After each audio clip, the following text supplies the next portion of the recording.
Jumpa kembali di MTD Journey Inspiration of Life. Pagi ini saya coba mau sharingkan teman-teman dengan temanya persembahan bagi Tuhan dapat diartikan secara teori hukum rohani atau bisa juga teori iman kasih gitu. Jadi kalau kita bicara dari teori hukum rohani itu biasanya kita bicara dari sisi jiwa kita, teman-teman. Apa yang kita pikirkan, apa yang kita rasakan, dan apa yang kita kendaki itu nanti tertumpah semua menjadi teori hukum secara rohani gitu. Nah, biasanya teori hukum secara rohani itu biasanya sifatnya baku, teman-teman, baku dan mati. Jadi percis banget dengan apa yang dituliskan di firman seperti itu. Jadi nggak ngerti mungkin apakah kalau bicara teori hukum rohani itu seperti mungkin orang yang zaman dulu nikah dijodohkan itu gitu. Jadi ya seperti ada unsur keterpaksaan, bener. Jadi mengikuti perjodohan itu karena ada unsur keterpaksaan.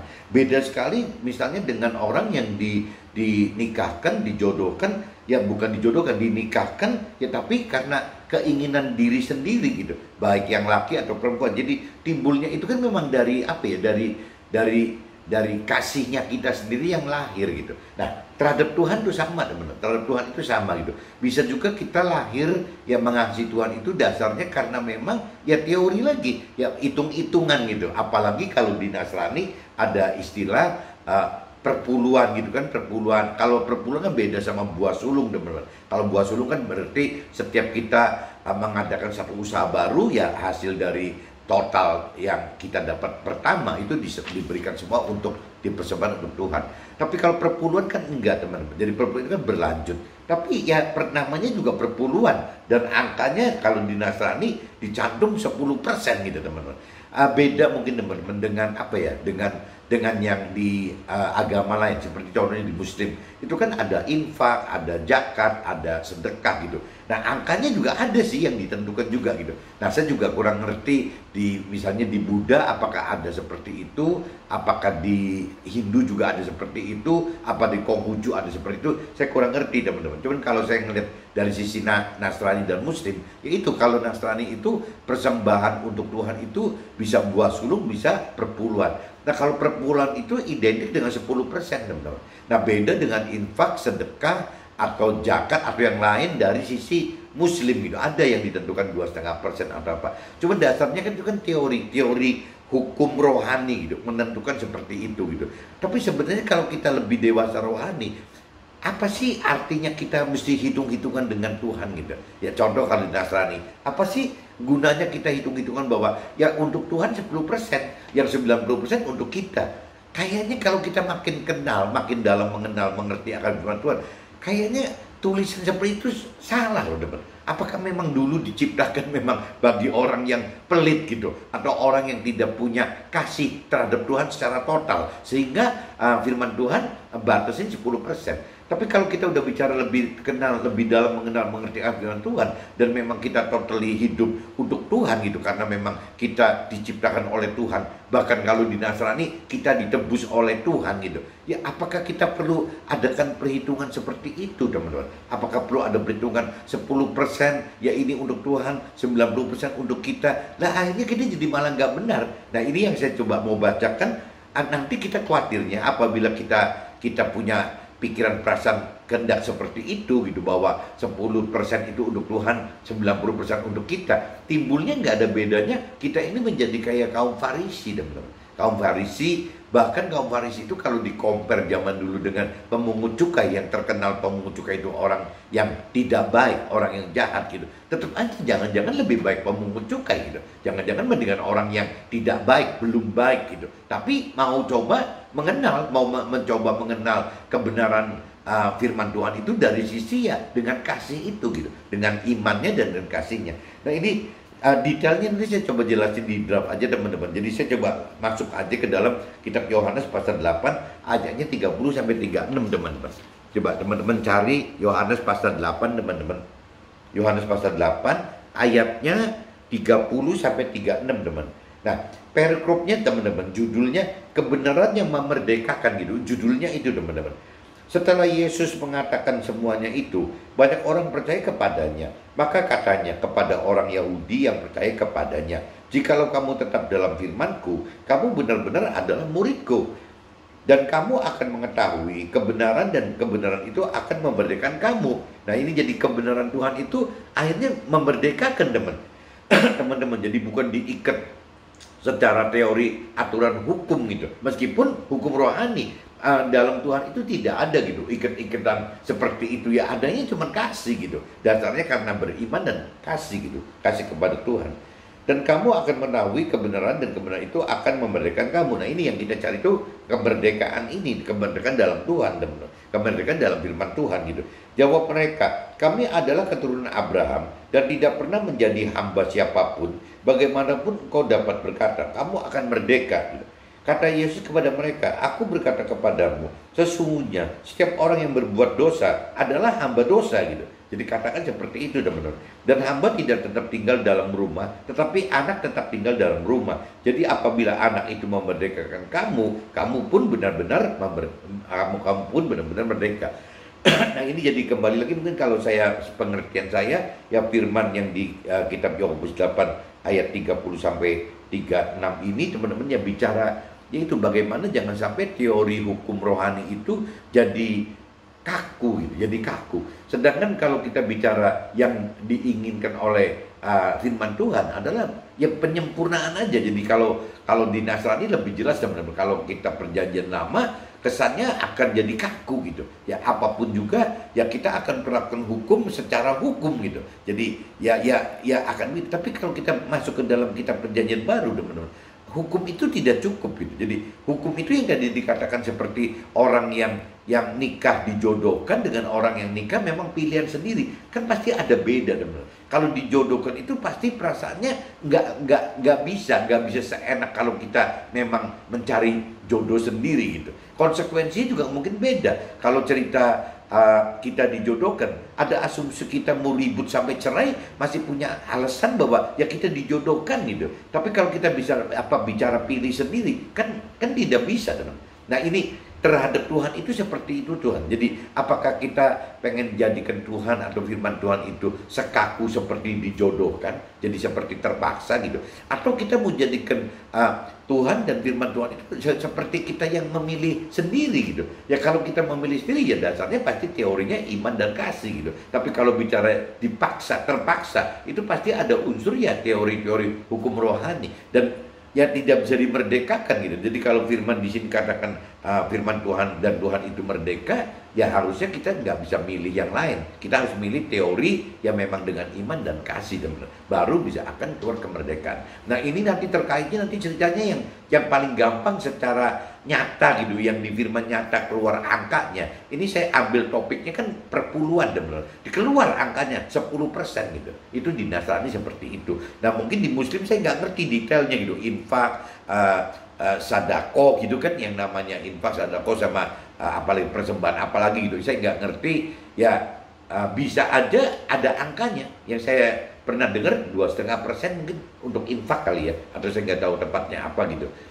Cuman yang jelas maksud saya, siapa sih yang melarang kalau kita mau persembahkan untuk Tuhan harus 10%, harus 2,5% gitu. Kalau sampai kita sudah dewasa rohani, bukannya kita ini milik Tuhan segalanya gitu, semuanya. Ya kenapa mesti dipisah-pisahkan, ini 10%, ini harus buah sulung, ini harus perpuluhannya 10% gitu. Kalau menurut saya jadi beda. Akhirnya kalau kita dengar khotbah-khotbah mentor rohani pun jadi berbeda-beda nih, teman-teman. Tergantung daripada si karakternya lagi, karakter dari si mentor rohani ini gitu. Kalau mentor rohani yang mungkin merasa bahwa dia akan lebih merdeka gitu ya, dia akan ngomong bahwa 10% itu ya nggak cukup, teman-teman. Tapi kalau bicara mentor rohani yang memang pakai teori gitu, masih pakai teori, ya dia akan bilang bahwa ya memang perintah firmannya 10% kok, kenapa kita mesti lebih dari 10%. Nah, ini sampai hari ini masih ada sedikit ketidaksamaan, teman, antar mentor rohani juga. Cuman ya kembali ke dalam hati kita kembali. Tapi kalau buat saya pribadi, ya saya lebih suka bahwa kalau memang kita sudah lebih dewasa rohani, apa sih artinya hidup kita gitu? Masa sih kita petak-petakin ini bagian Tuhan, ini bagian saya gitu? Kan kayaknya nggak bisa. Dan lagian yang dipetak-petak itu kan kepentingan yang urusan duniawi, di mana firman Tuhan katakan bahwa ini tidak terbawa kok nanti waktu kita meninggal pindah ke alam akhirat, yang namanya duniawi itu tidak terbawa. Jangankan urusan duniawi itu yang terkait dengan sesuatu duniawi, urusan kebahagiaan keluarga juga bisa tidak terbawa, teman-teman. Jadi benar-benar sendiri gitu. Ya kita di surga, di akhirat ya kita cuma saling kenal aja bahwa itu istri saya gitu, itu anak saya, tapi bukan berarti di sana menyatu, teman. Jadi masing-masing di sana itu ya pribadi masing-masing dengan Tuhan gitu. Seperti itu, teman-teman. Nah, ini pengertian saya seperti itu. Nah, di kitab Yohanes 8 ayat 30 sampai 36, teman-teman. Saya coba sambung, teman-teman, dengan kitab Lukas, teman-teman. Kitab Lukas pasalnya 18 ayatnya 9 sampai 14. Coba teman-teman cari. Kitab Lukas pasal 18, teman-teman. Pasal 18 ayatnya 9 sampai 14. Periklopnya, teman-teman, judulnya perumpamaan tentang orang Farisi dengan pemungut cukai. Nah, ini yang tadi saya singgung waktu pembukaan tema gitu. Jadi ini bicara masuk ke dalam apa sih bedanya orang Farisi dengan pemungut cukai gitu. Kalau secara gampangnya gitu ya, image pandangan orang-orang zaman itu ya, orang Farisi itu seolah-olah orang baik yang taat akan firman, teman-teman. Tapi tidak, ya kembali taat secara teori hukum rohani gitu. Nah, kalau orang pemungut cukai itu ya terkenalnya ya orang jahat gitu, karena memunguti cukai-cukai gitu dari si pedagang-pedagang itu. Jadi kesannya ya dimusuhin. Kalau pemungut cukai dimusuhin dan bisa dianggap mungkin kategori orang jahat gitu. Dan kepada beberapa orang yang menganggap dirinya benar dan memandang rendah semua orang lain, Yesus mengatakan perumpamaan ini. Ada dua orang pergi ke bait Allah untuk berdoa. Yang seorang adalah Farisi dan yang lainnya pemungut cukai. Jadi ini kontras sekali, teman-teman. Jadi yang satunya kaum Farisi yang memang mengaku bahwa dia itu dekat sekali dengan Tuhan dan firman Tuhan, ya, dan dia praktekkan gitu teori-teori rohani gitu. Rohani itu secara benar-benar maksimal gitu, teori hukum rohani secara maksimal gitu. Nah, sedangkan orang pemungut cukai kan mungkin orang yang tidak mengenal, atau mungkin belum mengenal, atau kalaupun mengenal juga belum mengerti gitu, yang belum melakukan firman, diibaratkan seperti itu, teman-teman. Jadi jauh sekali kaum Farisi, bukan seperti dibandingnya dengan orang-orang manusia pada umumnya gitu, tapi dibandingnya sama pemungut cukai gitu. Jadi jauh sekali perbandingannya, teman-teman.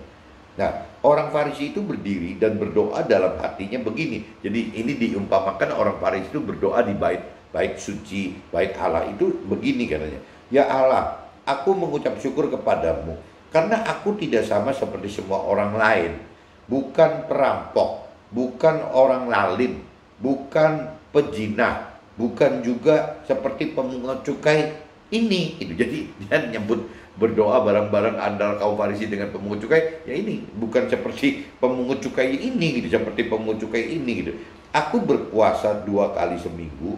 Aku memberikan 1/10 dari segala penghasilanku. Nah, ini kan bukti bahwa si kaum Farisi ini, orang Farisi ini benar-benar taat loh, teman-teman. Bukan tidak taat, dia taat. Kalau saya bilang orang Farisi juga orang baik gitu. Orang yang benar-benar taat melakukan firman, tapi benar-benar secara teori hukum rohani gitu. Jadi mati. Ya itu seperti tadi saya contohkan, orang dijodohkan dan orang yang nikah karena bebas memilih sendiri gitu. Jadi orang Farisi itu lahir sudah dicetak seperti itu gitu. Ya dia itu harus melakukan firman sesuai mati baku gitu, sesuai teori rohani firman tadi gitu. Nah, aku berpuasa 2 kali seminggu, aku memberikan 1/10 dari segala penghasilanku. Ini semua kan karena diperintahkan firman Tuhan, teman-teman.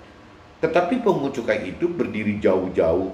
Ini kebalik sama si pemungut cukai, karena dia merasa tidak mengenal Tuhan, tidak mengenal firman, belum mengenal Tuhan, belum mengenal firman, belum mengerti akan firman, belum melakukan firman. Nah, ini jadi si pemungut cukai doanya beda. Tetapi pemungut cukai itu berdiri jauh-jauh, bahkan dia tidak berani menengadah ke langit, melainkan ia memukul diri dan berkata, "Ya Allah, kasihanilah aku orang berdosa ini. Pemungut cukai malah doanya seperti itu, teman-teman. Jadi karena dia merasa salah gitu, merasa dosa, jadi akhirnya doanya seperti itu gitu. Ya nggak ke langit pun nggak berani, lihat Tuhan aja nggak berani gitu. Tetapi pemungut cukai itu berdiri jauh-jauh, bahkan ia tidak berani menengadah ke langit melihat Tuhan kan pasti, melainkan ia memukul diri dan berkata, ya Allah, kasihilah aku orang berdosa ini. Karena itu merasa salah, teman-teman. Nah, apa dari pandangan sudut Tuhan itu? Aku berkata kepadamu, orang ini pulang ke rumahnya. Firman Tuhan katakan begitu. Pemungut cukai ini, orang ini pulang ke rumahnya sebagai orang yang dibenarkan Allah, dan orang lain itu tidak. Sebab barang siapa meninggikan diri, ia akan direndahkan, dan barang siapa merendahkan diri, ia akan ditinggikan. Nah, ini jadi kalau bicara firman Tuhan seperti itu gitu ya. Firman katakan bahwa orang ini akan pulang ke rumahnya sebagai orang yang dibenarkan Allah dibanding si pemungut cukai ini dengan doanya seperti itu, mengaku berdosa itu malah akan dibenarkan oleh Tuhan Allah. Tapi sebaliknya orang Farisi yang berdoanya seperti itu, yang jumawa itu, malah salah, dianggap salah, teman-teman.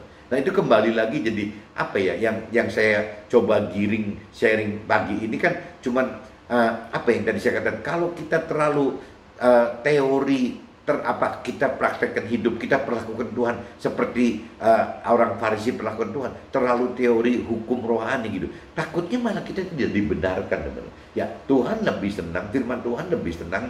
Tuhan mengatakan bahwa ya orang yang seperti belum ngerti apa-apa, yang penting udah dari hati kecilnya bahwa dia merasa mau belajar untuk mengenal, mau belajar untuk mampu mengerti, mau belajar untuk mampu melakukan, itu sudah lebih baik, teman-teman, daripada orang yang full teoritis, ya cuman tahu teori aja gitu. Nah, ini yang disebut teori hukum rohani. Dalam arti kata firman ini ya sangat relatif, teman-teman. Bisa diartikan dalam arti kata mati, jadi hukumnya mati gitu, tertulis gitu, logos saja.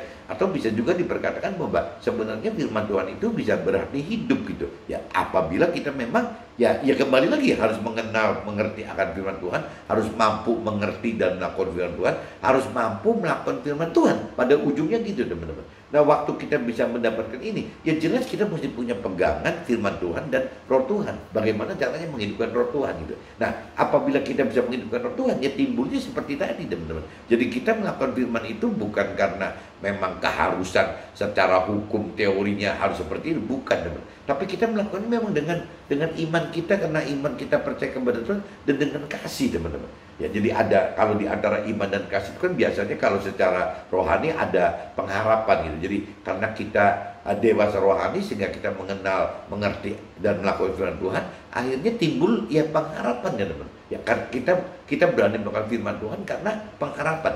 Nah, kalau kita urut lagi, teman-teman, jadi waktu kita mau mengenal firman Tuhan, ya itu adalah landasan dasar untuk kita jadi mampu mengerti. Setelah kita mengenal firman Tuhan, biasanya di situ akan tahu bahwa kalau untuk mampu mengerti itu harus menghidupkan roh Tuhan gitu. Jadi akhirnya roh Tuhan dihidupkan menjadi mampu. Setelah mampu mengerti akan firman Tuhan, di situ akan kelihatan, teman-teman, apa sih janji-janji Tuhannya gitu. Nah, waktu keluar janji-janji Tuhan, ya berarti timbul pengharapan di kita kan. Jadi selain istilahnya kita harus percaya kepada Tuhan, kepada firman Tuhan, ternyata kita juga harus berpengharapan akan janji-janji Tuhan gitu. Yang di firman itu dikatakan janji-janji Tuhan itu apa? Nah, timbulkan pengharapan, teman. Nah, pengharapan ini, kenapa kita berpengharapan ini? Karena kita keburu tahu gitu, kita keburu mengerti bahwa yang namanya pengharapan itu akan menuntun kita masuk ke dalam rancangan dan kehendak Tuhan, teman. Gitu. Jadi urutannya jadi harus beriman, harus berpengharapan, dan harus kasih. Nah, bentuk kasih, teman-teman, bentuk kasih atau percaya Tuhan itu, firman Tuhan katakan ya harus sebagai melakukan tindakan gitu, melakukan pekerjaan. Ya, jadi kasih dan percaya itu secara rohani disebutnya ya pekerjaan gitu. Karena apa? Karena harus dilakukan, harus ditindaklanjuti, harus berbuat gitu. Nah, waktu kita berbuat seperti itu, ya berarti kita karena kasih, makanya kita jadi taat melakukan apa yang Tuhan perintah peratukan dalam firman-Nya untuk dapat menerapkan janji Tuhan, sehingga kita bisa masuk ke dalam rancangan kehendak-Nya. Apa sih ujungnya rancangan kehendak-Nya gitu? Ya, kita masuk ke dalam keselamatan akhirat yang kekal gitu. Bukan seperti orang dunia pada umumnya ingin mendapatkan kesuksesan duniawi atau ya plus gitu ya, mungkin plus ya kebahagiaan keluarga gitu. Yang dicari orang duniawi yang baik kan itu, teman-teman. Tapi kalau bicara orang benar gitu, mencarinya bukan cuma cukup susah duniawi dan kebahagiaan keluarga, tapi ya keselamatan akhirat. Itu prioritinya gitu. Prioritinya hanya satu, ya keselamatan akhirat. Nah, bahkan kalau di kitab Matius 6:33 gitu dinyatakan bahwa kalau memang orang benar itu sudah mencari gitu keselamatan akhirat dengan cara mencari Tuhan, pribadi Tuhan dan firman Tuhan gitu, dan melakukan firman Tuhan, ya dia akan mendapatkan keselamatan akhirat. Adapun masalah seperti target utama orang duniawi, yakni berarti tambahan makan, minum, dan pakaiannya, itu kalau bicara versi rohani, ya hanya tambahan, teman. Tambahan itu saya asumsikan bukan aktif gitu. Tambahan itu kita pasif juga nggak apa-apa, namanya juga Tuhan mau kasih tambahan gitu. Tapi kalau Tuhan diinstruksi carilah dahulu kerajaan Allah dan kebenarannya, itu kan bentuknya aktif, kalimat aktif itu berarti kita mesti mencari beneran gitu, bagaimana mencari pribadi Tuhan dan bagaimana mencari kebenaran firman Tuhan gitu. Nah, adapun nanti tambahannya itu apa pasif nggak apa-apa, karena Tuhan juga di firman-Nya katakan bahwa Tuhan tahu kok bahwa kita hidup di dunia, kita juga butuh keperluan kesukses duniawi dan perlu bahagia keluarga, tahu kok. Tapi bukan itu priority Tuhan untuk yang benarnya gitu. Yang benarnya ya mencari keselamatan akhirat, tambahannya adalah kesenangan duniawi dan kebahagiaan keluarga. Tapi kalau orang dunia kan dibalik, teman. Yang penting bisa sukses duniawi dan bahagia keluarga, adapun dapat keselamatan akhirat atau tidak nggak terlalu peduli gitu. Kenapa? Ya kembali lagi karena mereka belum dewasa rohani, sehingga mereka belum mengenal dan mengerti akan firman Tuhan seutuhnya itu harus seperti apa, teman. Nah, ini sama aja cerita kalau tadi di Kupas itu seperti cerita kaum Farisi dengan si pemungut cukai gitu. Diperbandingkan segitu jauh. Jadi si pemungut saya tidak ngomong kaum Farisi jelek gitu ya. Kaum Farisi itu baik gitu. Pemungut cukai itu masih jahat. Tapi yang Tuhan mau adalah benar. Jadi bukan seperti pemungut cukai, tapi juga bukan seperti kaum Farisi. Tapi kalau dari soal kesombongan, ya Tuhan pengen kita rendah hati seperti pemungut cukai, sehingga kita bisa masuk ke dalam apa yang Tuhan rancang dan kehendaki itu. Ini saya sudah bacakan dua kitab, teman-teman. Jadi kitab Yohanes pasal 8 ayat 33-6 dan kitab Lukas pasal 18 ayat 9 sampai 14 saya sudah bacakan. Nah, ini saya cuma masukkan draft aja, teman-teman, draft yang dari saya pribadi gitu.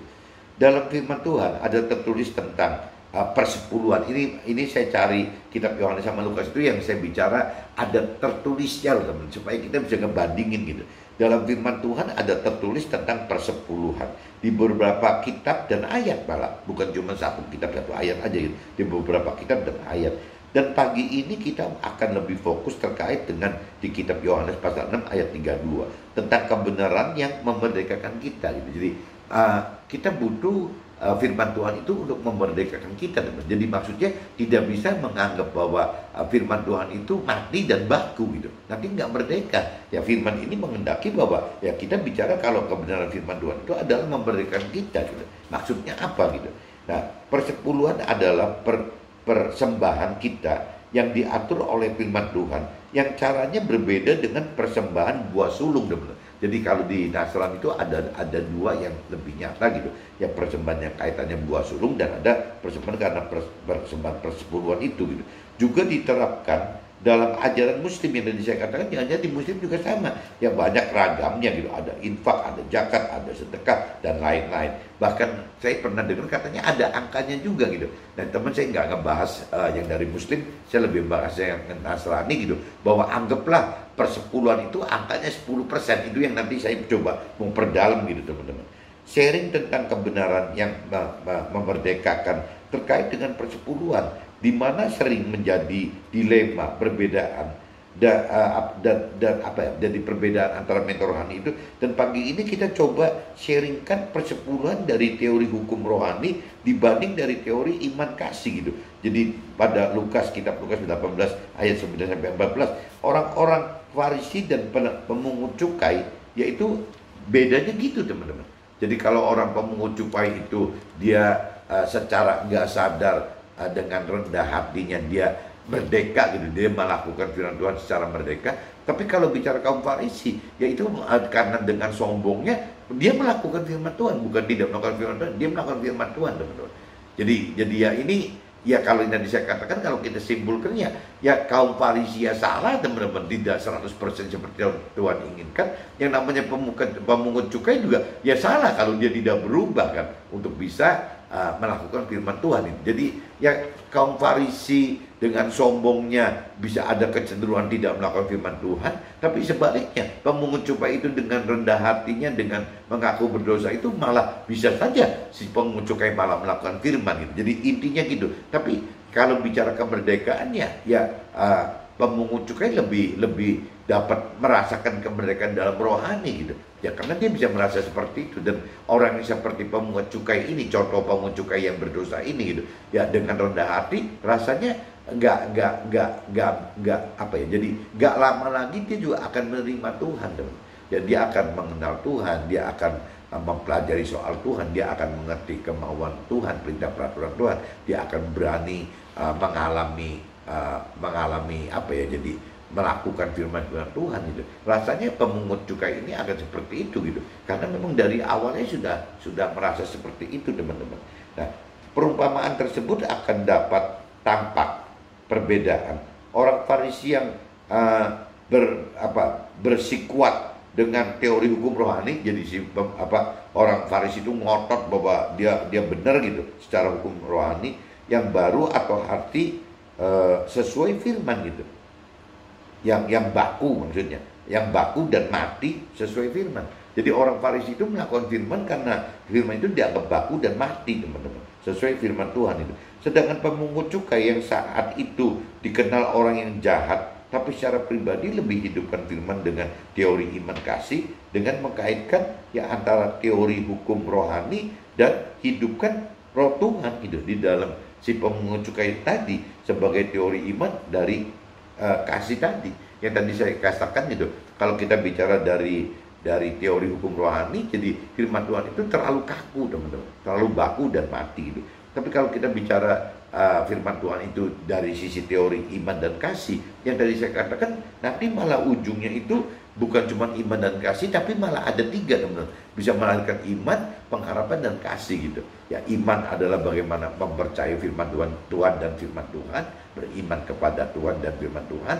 Ya bagaimana berpengharapan akan janji-janji Tuhan teman-teman, karena sudah mengerti akan janji-janji Tuhan. Dan berujung teman-teman, mereka akan berani melakukan firman Tuhan dalam bentuk kasih. Karena apa? Karena dia tahu gitu bahwa rancangan dan kehendak Tuhan pada akhirnya itu ya untuk keselamatan akhirat tadi gitu. Jadi dia mengasihi Tuhan dalam bentuk percaya dan melakukan firman Tuhan, dan dia berani melakukan firman Tuhan. Nah itu yang disebut kasih di level rohani, itu seperti itu teman-teman. Bukan kasih yang seperti orang dunia katakan itu, kasihnya itu lebih ke arah jiwa, pikiran, dan perasaan. Tapi kalau kasih di dalam bentuk rohani itu ya lebih bagaimana mentaati dan percaya ya apa yang Tuhan perintah peraturan itu bentuknya kasih.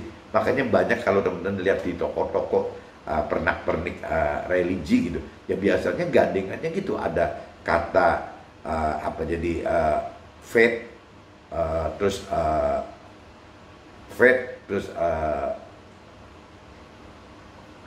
love, faith,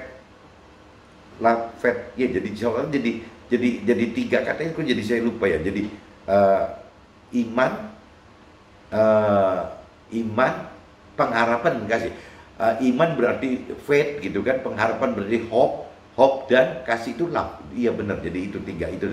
Jadi banyak sekali toko pernak-pernik itu dijual seperti itu. Jadi ada iman, pengharapan, dan kasih. Iman adalah faith, pengharapan adalah hope, ya kasih adalah faith. Nah dalam arti apa? Dalam arti katanya tadi ya kasih itu iman berarti faith, pengharapan berarti hope. Nah ini berarti love. Love itu dalam bentuk arti kata rohani loh, love-nya, kasihnya itu. Bukan love yang dari jiwani gitu. Love-nya secara rohani Sehingga love itu, kasih itu ya menjadi taat, percaya, dan taat untuk berani melakukan firman Tuhan. Kayak gitu teman-teman. Kuncinya gitu, jadi bukan cuma iman dan kasih saja, tapi bisa timbul dari iman dan kasih itu menjadi iman, pengharapan, dan kasih gitu. Jadi iman itu adalah faith, pengharapan itu adalah hope, kasih itu adalah love gitu. Tapi ingat, love-nya love dalam arti kata love rohani, bukan love yang dibawa ke jiwani, yang cuma di mulut saja katakan mengasihi Tuhan tanpa berani melakukan firman Tuhan. Ya gimana mau melakukan firman Tuhan, mengenal, mengerti akan firman Tuhan aja tidak gitu. Bagaimana bisa melakukan firman Tuhan gitu. Nah ini yang teman-teman jangan terjebak jadi orang-orang yang seperti orang Farisi atau orang yang berkeyakinan kali. Itu lebih konyol dari orang berfarisi kali. Kalau orang orang Farisi itu masih melakukan perintah dan peraturan Tuhan. Tapi kalau orang berkeyakinan kadang-kadang cuman di mulut saja loh, mengaku bahwa dia percaya Tuhan dan mengenal Tuhan, tapi tidak punya dasar apa-apa. Sebenarnya dia tidak mengenal Tuhan dari firman-Nya gitu. Ya tidak melakukan firman gitu. Nah bagaimana? Jangan-jangan orang berkeyakinan itu lebih jelek gitu teman, daripada pemungut cukai yang rendah hati tadi gitu. Nah ini teman-teman jangan sampai masuk ke dalam kategori yang orang berkeyakinan yang terlalu bahaya, terlalu beresiko untuk menyimpang dari firman teman-teman. Ini yang mesti teman hati-hati gitu. Teori iman dan kasih ini yang akan memerdekakan kita dari ikatan harus baku 10% persepuluhan gitu, menjadi beban untuk kita harus lakukan. Jadi kalau kita bicara seperti prinsip-prinsip orang Farisi bahwa teori hukum rohani itu baku, mati gitu, ya akhirnya kita cuma ngebatasin itu bahwa 10% gitu, 10% untuk Tuhan, nah yang 90% ya boleh buat pribadi dong. Nah ini yang timbul bikin orang sesat kan ini teman. Orang tidak bisa melakukan firman Tuhan secara total ya untuk mendapatkan target keselamatan akhirat itu ya karena ini teman, karena basicnya itu tidak merdeka gitu, jadi terkunci oleh teori hukum rohani. Padahal kan lucu kan kalau kita bicara kupas lebih dalam, itu kan yang mengadakan 10% kan firman Tuhan gitu, Tuhan ya. Tapi kalau bicara kembali ke level dewasa rohani ya kayaknya teori 10% itu terlalu hitung-hitungan dengan Tuhan teman. Bukannya kita ini milik Tuhan 100% gitu. Ya itu maksudnya sharing pagi ini seperti ini. Tapi kalau masalah pengertian sharingnya berbeda dengan teman-teman yang kemarin saya katakan, ya kita nggak bisa paksain lah. Ini pengertian dari saya seperti ini. Mungkin kebenaran hampir sama dengan teori mentor rohani yang kiblatnya seperti pengertian saya gitu. Tapi kalau bicara kiblatnya berbeda dengan pengertian saya, jangan-jangan mentor rohani atau teman-teman rohani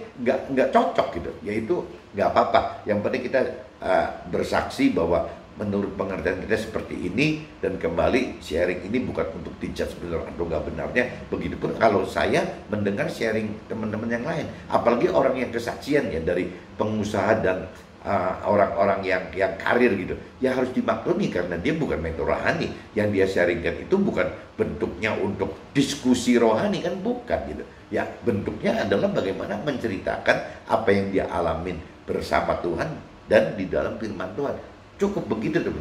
Adapun nanti Tuhan melewati roh Tuhan di dalam kita, masing-masing yang mendengar akan diajar gitu, diajar langsung oleh Roh Kudus, oleh roh Tuhan. Intinya gitu. Jadi baku 10% itu jangan jadi patokan gitu. Kedewasaan rohani oleh kedalaman pengenalan pengertian firman dan banyaknya kita alami pengalaman hidup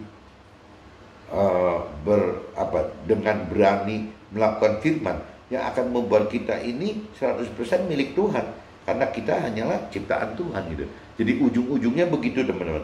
Kedewasaan rohani oleh kedalaman pengenalan dan pengertian firman dan banyaknya kita berani alami pengalaman hidup ya, dengan berani mengalami pengalaman hidup dengan berani melakukan firman Tuhan yang akan membuat kita ini bukan 10% tapi 100% milik Tuhan gitu.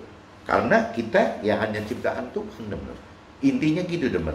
Jadi pagi ini saya coba sharingkan seperti ini, mudah-mudahan bisa tertangkap oleh teman-teman. Dan saya ingatkan teman-teman, yang namanya sharing itu kembali lagi ya, waktu saya mendengar sharing atau saya melakukan sharing ini ya bukan untuk mengajari, tapi ya untuk memberitakan, menceritakan tentang apa yang terjadi dalam hidup saya gitu, yang terkait dengan Tuhan dan firman-Nya. Jadi bukan untuk dijudge kebenarannya atau tidak benar gitu.